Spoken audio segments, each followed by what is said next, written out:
Hello everyone, Assalamu Walaikum. How are you all? I hope you are well. Welcome back to my channel in this new video. Today's video, how to get Excel code in Microsoft Excel. So started. Is get Excel code formula is firstly click for the first option now for click.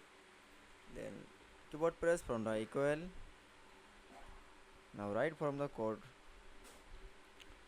Then first bracket and select for the first option.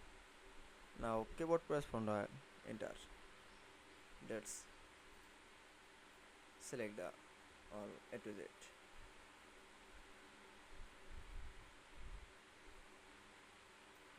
That's okay. Then we show the get Excel code formula in the show A to Z. It's okay. I hope to enjoy the video. Please like, comment, share and subscribe my channel. Thanks for watching my video.